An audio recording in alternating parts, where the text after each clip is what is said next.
Olá, meu amigo e minha amiga.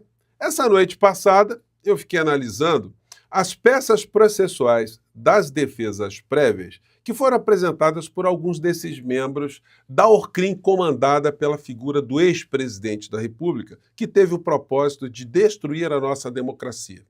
Existem aspectos objetivos, questões processuais que eu vou aqui analisar com vocês, mas existem também questões subjetivas e, sobretudo, políticas, que visam descredibilizar o Supremo Tribunal Federal, o Poder Judiciário, descredibilizar as suas decisões para que, numa grande cortina de fumaça, a figura do criminoso mor da nação possa fugir, possa ir para uma embaixada, para fora do território do nosso país, numa situação totalmente covarde para não enfrentar nenhuma das situações que ele mesmo provocou. E é muito complicado para qualquer pessoa, não só aqui no Brasil, mas em qualquer parte do mundo, fazer um julgamento absolutamente robótico de uma situação que não está no campo da subjetividade, não. Nós fomos pessoas potencialmente atingidas de uma forma muito direta, de uma forma muito perturbadora. Porque quando se fala em destruir a democracia, gente, a gente tem que levar em consideração que o nosso bem viver, a nossa saúde física, a nossa saúde mental, a nossa vida em sociedade seria absolutamente ameaçada ou destruída. Pensem na seguinte situação. Você morando num bairro, de repente, um grupo criminoso se instala nesse mesmo bairro, tendo um chefe desse grupo criminoso, e que, por alguma razão, entende que a sua existência ou a sua permanência no mesmo bairro não deve ser admitida. Que você faz mal, você tem que ser banido, você tem que ser expulso, ou, até em última análise, você tem que ser eliminado, você e a sua família. E, de repente, você começa a ser aterrorizado por mensagens, por imagens que vêm pelos grupos de WhatsApp, que em 72 horas algo de grande acontecerá, que você tem que ir para Cuba, você tem que ir para Venezuela, que você tem que ser extinto, que aqui não é lugar para você, que você não tem direito de falar as coisas que você está falando, de agir como você está agindo, ou seja, que você terá sua casa destruída, que você terá seus bens todos destruídos e que você não merece viver nesse mundo. Bom, isso, em dado momento, vai te deixando em absoluto pânico e, de repente, não mais que de repente, a sua casa é invadida. Criaturas que você não conhece quebram a sua casa toda, você sai correndo com a sua família, você vai se abrigar, e eles destroem tudo. E eles pensam que aquilo ali fará que você não volte nunca mais. Só que você chama a polícia volta, e aparece e prende todo mundo. E aí aparecem os advogados dessas criaturas, dizendo que aquilo que você viu, aquilo que você passou, não existiu. E que as pessoas têm que ser responsabilizadas por um eventual dano, enfim, que não fica muito quantificado, alguns não têm nem dinheiro para pagar aquele dano, e que não há nenhuma relação entre isso que aconteceu com o criminoso que foi insuflando durante tanto tempo aquilo que te prejudicou. Então foi isso que nós vivemos aqui no nosso país. Então não é uma coisa menor, não é uma coisa para a gente tratar de forma abstrata. E aí a defesa técnica, ela acaba se confundindo com uma defesa no esgoto. Porque como se defende alguém que praticou tantos crimes e que nós presenciamos, nós vivenciamos a cada dia? Como é que você exorciza um demônio? Será possível a defesa fazer uma espécie de purificação dessas criaturas todas? Bom, vamos analisar aqui algumas questões, né? Lembrando, sempre você está chegando agora, antes que eu me esqueça, se inscreva aqui no nosso portal, se você não é inscrito ainda, compartilhe os nossos vídeos, mande seu comentário para nós aqui, tá legal? Vamos seguir aqui com as nossas análises, né? Pegando aqui matérias, jornais, todos eles estão numa mesma direção. Denúncia do golpe. Bolsonaro nega crime, pede julgamento no plenário e reclama da falta de acesso a provas. Os jornais impressos, né, todos eles também comentando na mesma direção, aqui, jornalão aqui, né? Bolsonaro pede para ser julgado no plenário por trama golpista. Gente, são manobras que a defesa está tentando para iludir as pessoas e sempre reforçar o discurso sórdido de descredibilização das decisões e do funcionamento do Poder Judiciário. Como eu disse para vocês, é impossível exorcizar esse demônio, ou esses demônios, purificar a alma dessas criaturas, inocentar essas criaturas de tudo o que eles fizeram. Mas a defesa do Bolsonaro, ele publicou hoje no Twitter aqui, um texto do advogado deles, de um dos advogados.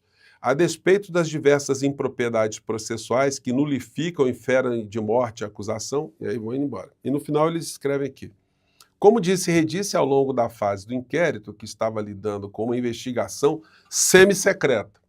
Hoje lidamos com uma ação penal semi-secreta. Gente, a fase do inquérito ela pode ser secreta.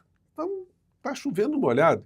E uma ação penal semi-secreta, olha, a ação penal ela é proposta objetivamente e ela tem que ser respondida objetivamente. Então, são apenas frases para deixar essa gente da extrema-direita encantada, né? E acreditando, de fato, que o Bolsonaro era uma figura inocente. Que pessoas como você e eu, nós somos pessoas que temos algum tipo de perturbação psiquiátrica. Nós não vimos nada do que aconteceu no Brasil. Gente, eu fiz aqui um monte de anotações aqui, mas dá para resumir bastante aqui, porque foram mais de 130 páginas da defesa prévia do inelegível. Eles começam o seguinte, reclamando que o inquérito foi feito por dever de ofício. Ué, isso já foi superado. Eles dizem, olha, o Supremo não poderia ter mandado fazer o inquérito. Pois é, isso já foi superado há muito tempo. Aí eles entram em questões acadêmicas, né, querendo a aplicação de um juiz de garantias. O que é a ideia do juiz de garantias? É que você tem um juiz na fase do inquérito, na fase de investigação, e você tem um outro juiz no julgamento final. Só que isso no Brasil não foi implementado por uma razão muito simples. Teria que se dobrar o número de juízes aqui no nosso país, e não se conseguiu fazer isso. E o Supremo Tribunal Federal já decidiu que não cabe a ideia, a aplicação de um juiz de garantias, no Supremo Tribunal Federal ou no Superior Tribunal de Justiça, porque já são órgãos colegiados. Enfim, então são teses aí que eles jogaram apenas para reforçar essa ideia. De repente, os bolsonaristas, que sempre foram contra direitos humanos, eles agora estão virando os mais agarrados aos direitos humanos mais profundos, que nem países mais desenvolvidos nesse campo praticam, né?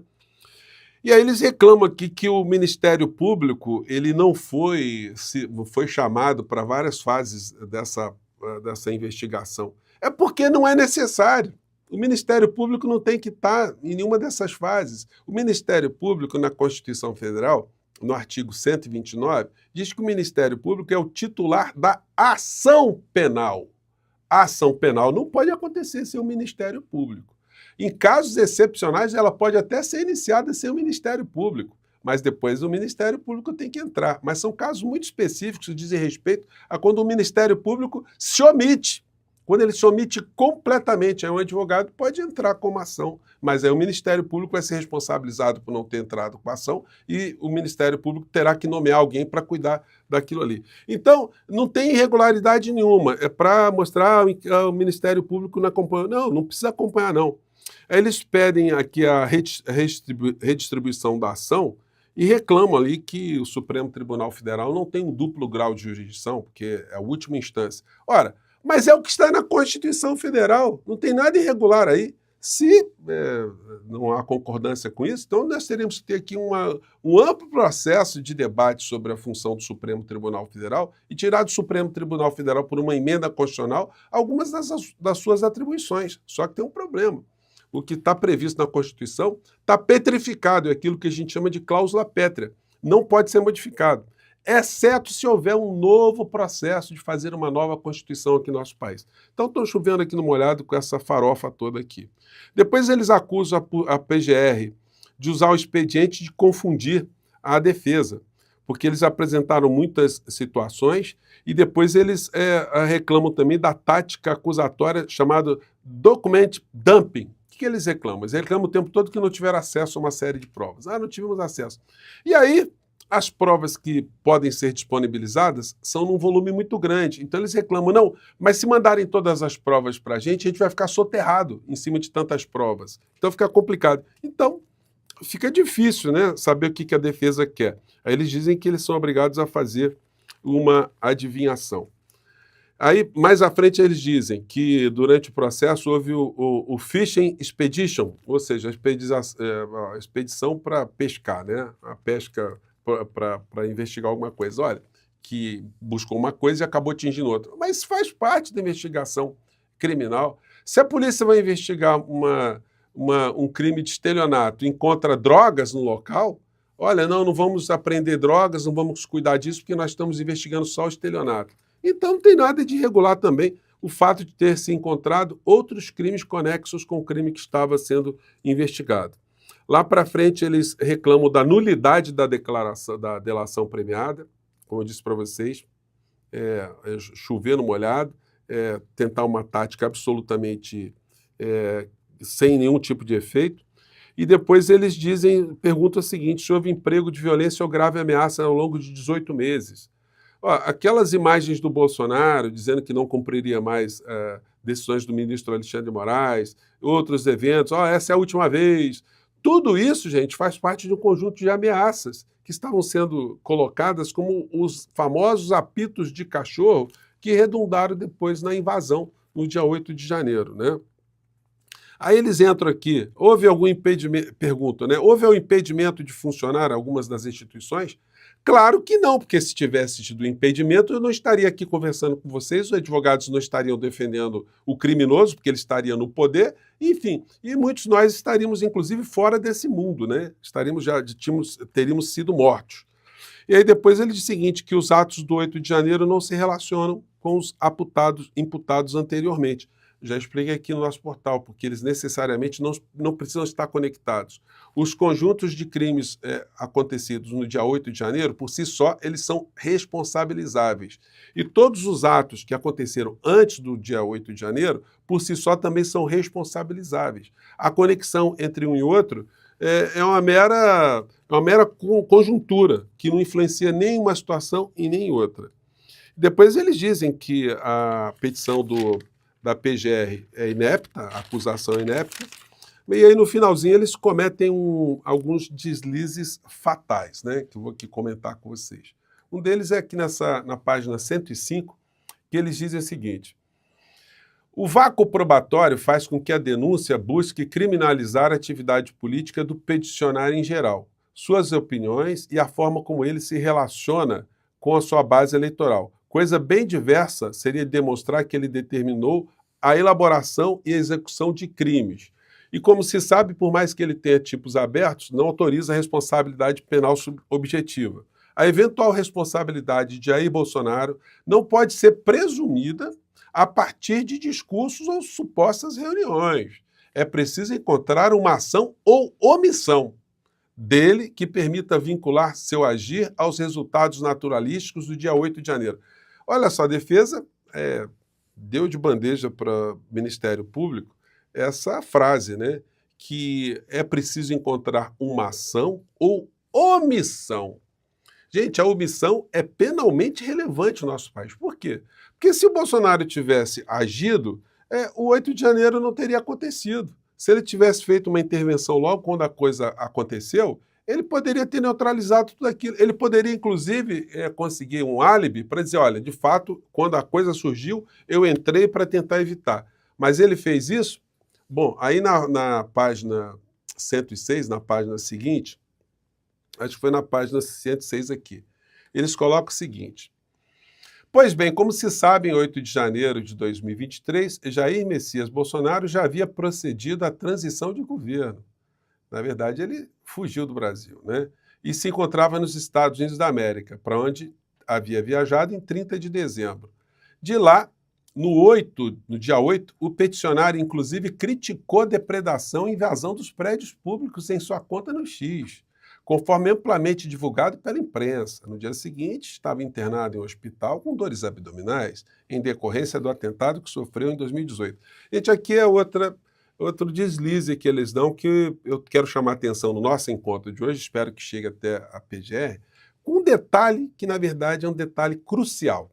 Quando eles dizem que o Bolsonaro fez uma publicação no X, ele de fato fez, dizendo ali, olha, eu condeno as depredações, mas isso foi às 21h36. Ele ficou aguardando todo o desenlace, assim como todos os bolsonaristas nas redes, que ficavam acompanhando em tempo real, todos eles retransmitiram aquilo que estava acontecendo no dia 8 de janeiro, e ele ficou mocosado. Quando deu tudo errado, quando todo mundo já tinha sido removido, que a Praça dos Três Poderes já estava totalmente pacificada, aí ele publica, olha que coisa feia. Ele poderia ter agido desde o começo, porque, como eu disse a vocês, a partir das 15 horas, tudo já estava sendo transmitido. Ele demorou 6 horas e meia para falar alguma coisa, sendo que ele estava acompanhando, com certeza, em tempo real, junto com a sua família, toda essa gente golpista, estavam todos acompanhando e ninguém publicou absolutamente nada. Donald Trump, nos Estados Unidos, gente, quando teve a invasão no Capitólio, com meia hora que os invasores já estavam lá dentro, ele postou um Twitter para ninguém quebrar nada. Já fez isso. E depois de uma hora, depois que já tinham todos sido sufocados, que a coisa já tinha sido pacificada, aí ele falou, ó, pessoal, voltem para casa, sem violência e tal. E no dia seguinte, o Bolsonaro ainda continuou a dizer que tudo tinha acontecido por conta das fraudes nas eleições, as suspeitas de fraude. Então, a própria peça dele mostra que ele tinha o poder de fazer alguma coisa, mas ele não fez. Ele só agiu. Gente, o Lula, que estava longe, chegou em Brasília, chegou lá dentro do prédio, depois que tudo estava pacificado, às 21h30. O Bolsonaro só foi falar às 21h36. Bem depois que tudo já tinha acontecido, toda a balbúrdia tinha acontecido, o que mostra que ele ficou torcendo para dar alguma coisa no sentido de destruir a nossa democracia. A peça que visou ali atenuar a situação do Bolsonaro complica muito mais a figura do Bolsonaro, mas esse esgoto jurídico todo não importa, gente, porque a figura vai querer fugir. Anotem que eu estou falando aqui com vocês. O covarde não vai se apresentar para a justiça. Se ele puder fugir, ele vai fugir. E, se bobear, vai tentar fugir até antes. Bom, fica aí nosso registro aí. Mais tarde eu volto para conversar com vocês sobre outros assuntos muito importantes também, tá legal? Um grande abraço, tchau.